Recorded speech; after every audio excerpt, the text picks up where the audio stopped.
Si on regarde la progression du S&P 500 depuis le début de l'année par entreprise, on remarque certaines entreprises qui sont en très forte progression, notamment AMD et Intel qui font des processeurs, ainsi que SanDisk et Western Digital qui font de la mémoire, et surtout Micron Technology qui fait de la mémoire vive.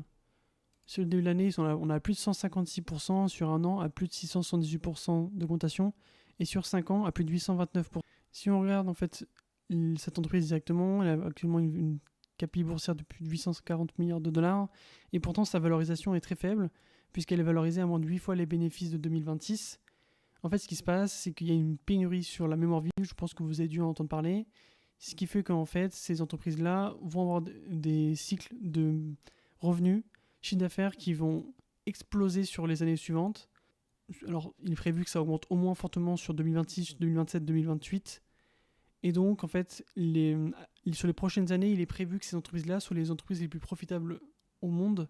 Si on regarde sur la Corée, en year to date, on a plus 150% sur Samsung, plus 198% sur SK Hynix, qui sont deux fabricants de mémoire vive. C'est encore plus sur un an, on a plus 848% sur SK Hynix, plus 432% sur Samsung. En fait, ce qui se passe, c'est que ces entreprises-là sont toujours avec une valorisation assez faible, mais comme pour Micron, en fait, il y a le même cycle de chiffre d'affaires et de bénéfices qui est attendu sur les prochaines années. Et en fait, c'est pas la première fois que ça arrive. Si on regarde ce genre d'action, si on regarde par exemple pour Micron, sur les années 2000, pendant la bulle Internet, il y a à la fois un build-out des gros capex dans les data centers et dans ce genre de produits. On avait aussi une très forte augmentation du prix de l'action qui avait atteint 81 dollars pour ensuite redescendre à 8 dollars. Donc une très très très grosse baisse.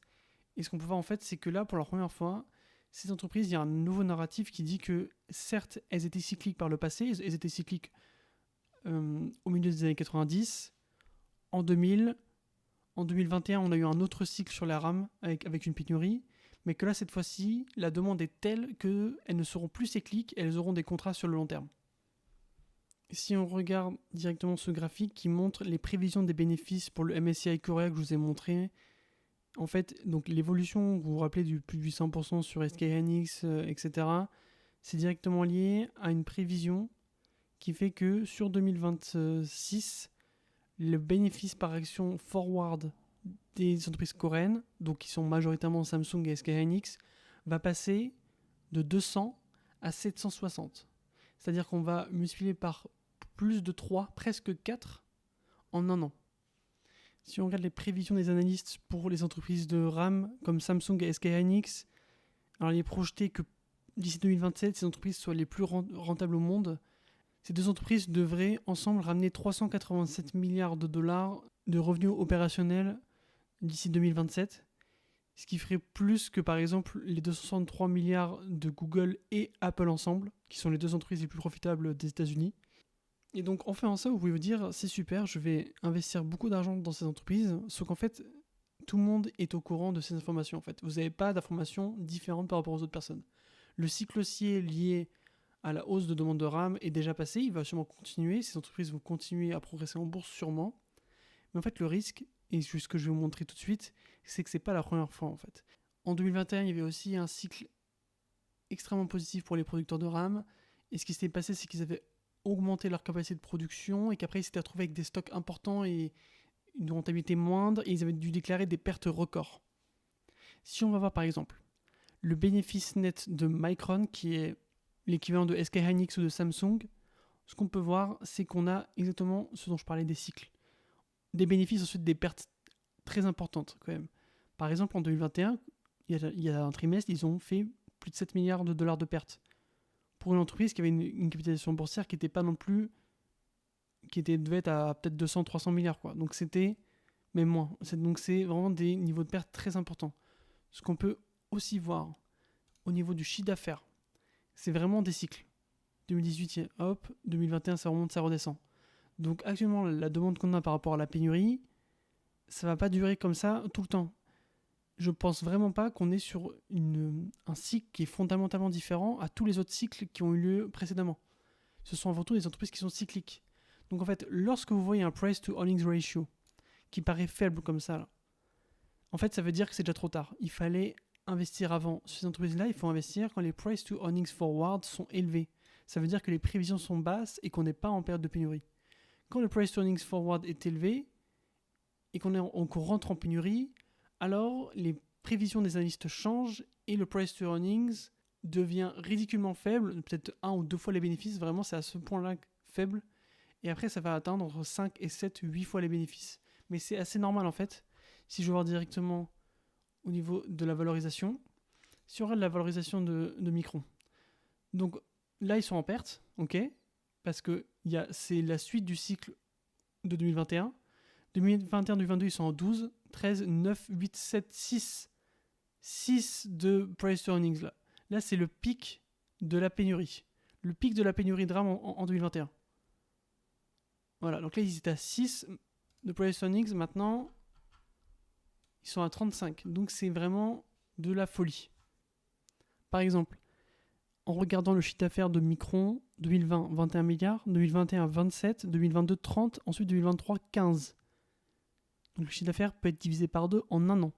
Sachant que c'était un cycle qui était certes très haussier, mais qui était, on va dire, par rapport à l'ordre de grandeur qu'on a actuel, c'était rien du tout. Actuellement, là, on peut, sur Micron et ce genre d'entreprise, se retrouver à faire du moins 50% de chiffre d'affaires en quelques mois. Sachant que au prix actuel de la RAM, on atteint des prix tels que tous les producteurs mondiaux de RAM vont augmenter leur production. En Chine aussi, ils vont commencer à en produire de plus en plus. Et que donc, en fait, que vous ayez de la RAM qui vient de Micron, de SK Hynix ou de Samsung, ça va pas énormément changer, en fait. C'est pas comme des GPU ou des CPU. Donc, pour conclure cette vidéo, on a pas mal de valeurs comme Micron, SK Hynix, Samsung, etc., qui apparaissent vraiment pas chers en termes de price to earnings, mais il faut faire super attention sur le price to earnings ratio sur ces entreprises parce que c'est des entreprises qui sont avant tout cycliques. Et je pense pas actuellement que, malgré tous les gens qui disent que cette fois-ci c'est différent, qu'il y a des contrats à long terme, que ce cycle sera différent, je pense que la RAM est beaucoup plus réutilisable que les GPU qui sont déjà... Les GPU sont amortisés sur 6 ans. Mais ce qu'on voit, c'est que les GPU qui sont vieux de plus de 6 ans sont quand même utilisés à capacité et ont quand même une très bonne valeur. Ça va être pareil pour la RAM. Là, on est en train de produire des capacités de RAM mais énormes et c'est pas un produit avec une valeur ajoutée exceptionnelle. Ce qui fait que là, vraiment faites attention si vous investissez dans ce genre d'entreprise. Je sais que ça donne très envie, mais pour moi, on peut très facilement se prendre un moins 80, moins 90% sur ce genre de valeur d'ici 5 ans. C'est possible qu'elle triple, qu'elle quadruple, qu'elle quintuple même encore. Mais en fait, pour faire grandir son capital sur la durée, le plus important, c'est pas forcément d'avoir les plus grosses performances tous les ans. Ce qu'il faut avant tout, c'est éviter les pertes catastrophiques. Si vous faites un moins 80, moins 90%, vous êtes foutu. Il faudra des années pour monter. Mais si vous ignorez ce genre de paris trop risqués, vous allez sur des valeurs plus classiques, on va dire, qui font du 10-15% par an, vous aurez une très très bonne performance sur le long terme. Voilà, donc je continue de surveiller ces valeurs-là. Bon, aujourd'hui, c'est encore en augmentation. Si on fait un petit point sur les marchés, on a le S&P 500 qui est à 7400 points, qui redescend avec, on va dire, c'est surtout lié à la géopolitique. On reste en progression d'environ 8% sur l'année. Donc voilà, rien de spécial. Le marché est un peu cher. De mon côté, je continue de surveiller ça. On a de très bonnes opportunités, notamment sur Mastercard, qui a une valorisation très intéressante, à moins de 25 fois les bénéfices futurs, qui a eu un très beau Q1 que j'ai couvert dans une vidéo dédiée dans cette chaîne, qui continue de grandir et qui est en moins 12% sur le début de l'année.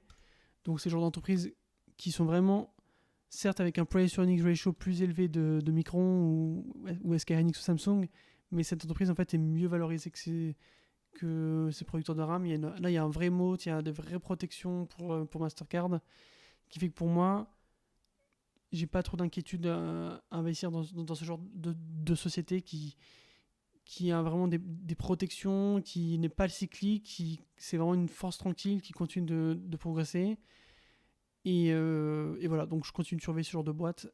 Je vous dis à la prochaine. N'hésitez pas à mettre des commentaires sous la vidéo et je vous retrouve très bientôt.